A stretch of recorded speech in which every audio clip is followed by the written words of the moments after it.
नमस्कार साथियों, good luck media news channel में आपका स्वागत है। जैसा कि आपको विदित है कि विधानसभा 2023 चुनाव की तैयारियां हो चुकी हैं। कई लोगों ने फॉर्म भर चुके हैं और अब फॉर्म भरने की तारीख भी खत्म हो गई। चलिए आज हम चलते हैं दक्षिण पश्चिम विधानसभा से जिन्होंने निर्दलीय फॉर्म बनाए। हम आज उनसे चर्चा करेंगे। उनका नाम है प्रदीप खंडेलवाल, जो कि काफ़ी विवादों में भी रहते हैं और निष्पक्ष काम करने के लिए भी जाने जाते हैं। कि हम आपको बता दें कि इनके द्वारा आरटीआई लगा के बहुत सारे घोटालों का भी उजागर किया गया है। सबसे पुराना लेटेस्ट नया मुद्दा जो अभी तक चल रहा है वो आयुष्मान घोटाले का है, जो कि प्रधानमंत्री नरेंद्र मोदी जी की जो थी ड्रीम परियोजना थी, उस जो वहाँ पे काम कर रहे थे अधिकारी और कर्मचारी स्वास्थ्य विभाग में, उनके द्वारा पलीता लगाया गया था और इसकी भी शिकायत उन्होंने की थी, जिसके बाद भी आज दिनांक तक उसका कोई फैसला नहीं हुआ है। सुदाम खाड़े जी भी आज तक उस मामले को लेकर कोई भी इंटरव्यू नहीं दिया है, जबकि उनके द्वारा जांच को लिखा गया था। और भी ऐसे कई मामले हैं और ऐसे कई विभाग हैं जिसमें आरटीआई लगाकर प्रदीप खंडेलवाल के द्वारा कई जनहित जो कार्य गलत तरीके से किए जा रहे थे, भ्रष्टाचार किया जा रहा था, उनको निकाला था। चलिए आज हम उनसे ही चर्चा करें। और आपको हम दक्षिण पश्चिम विधानसभा से कांग्रेस के पीसी शर्मा लड़ रहे हैं और उसके बाद में बीजेपी से अपना भगवान दास सबनानी हैं, वो लड़ रहे हैं। चलिए आज हम चर्चा करते हैं कि इन दोनों से निर्दलीय उम्मीदवार जो कि प्रदीप खंडेलवाल हैं वो कैसे पार पाएंगे, जनता इनके को वोट देगी कि नहीं। इन्हीं से हम चर्चा करते हैं। प्रदीप खंडेलवाल जी, ये बताइए कि आप विधानसभा दक्षिण पश्चिम से चुनाव लड़ रहे हैं, निर्दलीय उम्मीदवार हैं, और आपको जनता कैसे वोट दी और किन मांगों को लेकर आप वोट मांगेंगे जनता से। आप काफ़ी समय से आरटीआई एक्टिविस्ट का भी काम करते हैं, बहुत सारे आपने भ्रष्टाचार निकाले हैं, उन पर जो है कार्रवाई भी चल रही है, लेकिन अभी तक कोई सॉल्यूशन नहीं निकला। लेकिन अब आप जनता के पास में चले गए, जनता के साथ में कदम से कदम मिला के चलेंगे, तो क्या कहना है, क्या आपको जनता वोट देगी? देखिए बिल्कुल, मैं जो अभी मेरे के द्वारा जो फॉर्म भरा गया है वो कहीं ना कहीं जो है पब्लिक की भारी डिमांड थी। मेरे जो भी मिलने वाले थे, परिचित थे, सभी का कहना था कि नहीं, आपको चुनाव लड़ना चाहिए। चूँकि 2003 से लगातार मैं जनहित की समस्याओं को उठाता चला आ रहा हूँ। जैसा कि अभी आपने बताया कि आयुष्मान घोटाला जो सबसे बड़ा घोटाला मध्य प्रदेश का हुआ, इसमें परिवहन में भी बीच में 500 करोड़ के आसपास का घोटाला। तो मध्य प्रदेश में जो है आप देखेंगे तो सारे विभाग जो है एक घोटाले का अड्डा बना हुए हैं, चाहे किसी भी रूप में देख लें। वहीं दूसरी तरफ जो सरकार विभागों को फंड अलॉट करती है, उस सारे फंडों का इस्तेमाल कहीं ना कहीं शिवराज जी ने अपनी रैलियों में किया। वहीं आप तीसरी तरफ अभी आ जाइए कि लाडली बहना योजना जो 1-1 हज़ार रुपये का सीधा कर्जा ले लेके मध्य प्रदेश सरकार बांट रही है, कहीं ना कहीं मैं जो है इलेक्शन कमीशन से भी इसकी मांग करता हूं कि इस पर रोक लगाई जाए। क्योंकि सबसे बड़ा कारण है कि कर्जे में सरकार, और कर्जे के बाद आप कर्जा बांट रहे हो तो इसकी वसूली किससे करोगे। और आपकी सरकार सिर्फ 5 साल के लिए बनती है और आप 15-15 साल का, 11-11 साल का कर्ज ले रहे हो, उसको चुकाने के लिए कौन आएगा? क्या आप मध्य प्रदेश की जनता के घर द्वार बिकवाने की तैयारी कर रहे हैं? वही दूसरी बात मैं अपनी बात करना चाहता हूं। तो मेरे जो मुद्दे हैं, मेरे मुद्दे बिल्कुल हटके हैं। एक तो देखिए कि विधायक जो है 5-5 बार जीत रहा है, 5-5 बार की पेंशन ले रहा है। वहीं दूसरी तरफ आप जो है कर्मचारियों को आप नकार रहे हैं। दक्षिण पश्चिम विधानसभा क्षेत्र जो है कर्मचारियों का बाहुल क्षेत्र है, जहाँ पर उनकी ओल्ड पेंशन योजना को जो है वापस लागू किया जाना चाहिए। और रहा सवाल उसका जो पैसा है, सारे विधायकों की जो पेंशन जाती है, ये 5-5 पेंशनें बंद करके इनको सिर्फ सिंगल पेंशन दी जाए। और हमारा दूसरा इससे को लेकर बड़ा मुद्दा है कि बड़ा तालाब जो भोपाल की प्राप्त है इसको, उसके बाद इसके चारों तरफ आप देखिए लगातार जो है अतिक्रमण हो रहे हैं और उसको एक गटर के चैम्बर में कन्वर्ट करने की कोशिश की जा रही है।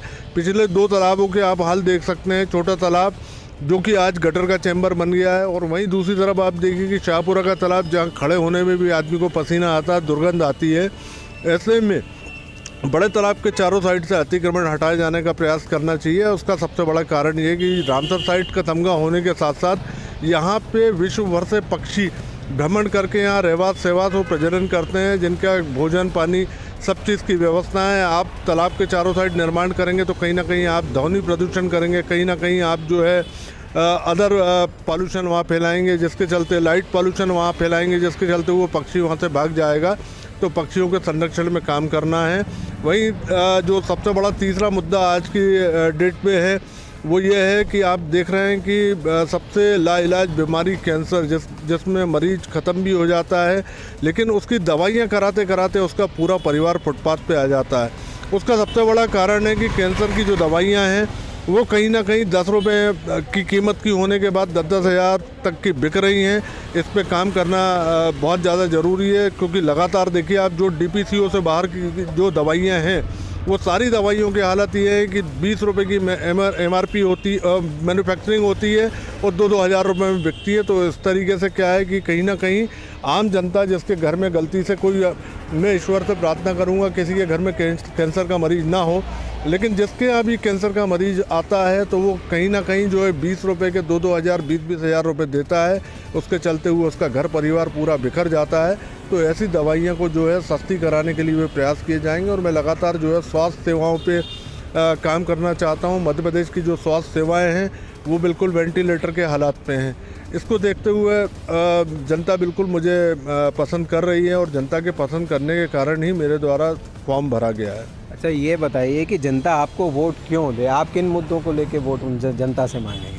देखिए, मुद्दे मैंने अभी आपको सारे बताए, जैसे कर्मचारियों के हक की लड़ाइयाँ हैं, या दवाइयाँ के रेट कम कराया जाना है, या जो हमारे पूरे भोपाल को पानी पिलाने की जो क्षमता रखने वाला भोपाल का बड़ा तालाब, उसके जो है संरक्षण पे काम किया जाना चाहिए। वहीं जो है हम लोग चूँकि क्या है मानवीय आधार पे हम जो है पशु पक्षियों का भी हम ध्यान रखते हैं, तो वहीं पक्षियों के संरक्षण पे भी काम होना चाहिए। एक हमारी मांग हो रहेगी बनने के बाद कि भोपाल को जो है पक्षी विहार का दर्जा मिले, जिससे उसके बड़े तालाब के आसपास होने वाले अतिक्रमण को रोका जाए। ये सबसे मुख्य मुद्दे हैं। अच्छा, ये बताइए कि ये जो बड़े बड़े बैनर हैं, कांग्रेस है, बीजेपी है, और आप एक निर्दलीय उम्मीदवार की दावेदारी कर रहे हैं, जीतने का प्रयास करेंगे, जनता के समक्ष जाएंगे, तो इन बड़े बैनरों पर आपके ऊपर मतलब जो आप निर्दलीय लड़ रहे हैं तो आप पे क्या असर पड़ेगा? कि कहीं ना कहीं ऐसा तो नहीं कि बड़े बैनर जाएंगे और आपको जनता वोट देगी? देखिए, मजबूरी में मेरे को निर्दलीय आना पड़ा। उसका सबसे बड़ा कारण ये है कि मैं आम आदमी पार्टी से आज भी संबंधित हूँ, और आम आदमी पार्टी की कुछ नीतियों के चलते हुए पूरे मध्य प्रदेश में जो है 230 सीटों पे नहीं लड़ाया गया। फॉर्म भी मेरे द्वारा आम आदमी पार्टी के बैनर तले ही भरा गया था, लेकिन चूंकि वो फॉर्म में जब भी फॉर्म नहीं लगाया तो वो निर्दलीय में अपने आप कन्वर्ट हुआ, और जब निर्दलीय कन्वर्ट हुआ है तो अब लड़ने जा रहे हैं। और मैंने पार्टी नहीं छोड़ी है, लड़ने के बाद भी मैं आम आदमी पार्टी का ही रहूँगा, और जीतने के बाद भी मैं आम आदमी पार्टी का ही रहूँगा। अच्छा, ये बताइए कि आप जनता से क्या अपेक्षा रखते हैं? आप अगर जब जाएंगे चुनाव के लिए वोट मांगने के लिए, तो जनता से आप क्या अपील करना चाहेंगे? देखिए, आप लगातार आप देख रहे हैं यहाँ पे जो है पिछले कई दशकों से सिर्फ दो ही सरकारों ने शासन किया है, जिसमें एक कांग्रेस और दूसरा भाजपा। लेकिन जनता के लिए ना भाजपा ने काम किया ना कांग्रेस ने काम किया। आप हालत लगातार देखिए, और कांग्रेस की हालत तो ये है, पिछले बार सरकार ने बहुमत भी दिया तो भाजपा ने उसको खरीद लिया। तो एक बिकने के लिए बैठा हुआ और एक खरीदने के लिए बैठा हुआ। और वहीं दूसरी बात मैं आपको बताना चाहता हूं कि जिस तरीके से कांग्रेस शासन में आती है, आने के बाद मैंने देखा कि जितने भी जो भी विधायक चुने जाते हैं या जो भी मंत्री बनता है, वो पूरा रजवाड़ा शाही में आ जाता है। आम जनता का उनसे मिलना बड़ा मुश्किल हो जाता है। इसलिए ऐसे में क्या है कि मैं जो मेरा विज़न लेके आया हूँ, मेरा खुला विज़न है कि मैं जनता के बीच में 5 के 5 साल बिल्कुल स्वयं उपस्थित रहूँगा। जैसे जहाँ ज़रूरत होगी मैं स्वयं उसके क्षेत्र में चल के जाऊँगा, किसी को मेरे पास आने की ज़रूरत नहीं होगी। तो ये थे हमारे साथ में प्रदीप खंडेलवाल, जो कि निर्दलीय उम्मीदवार हैं, और ये भी जनता से अपील कर रहे हैं कि इनको निर्दलीय जिताया जाए। और तब तक देखते रहिए गुड लक मीडिया न्यूज़।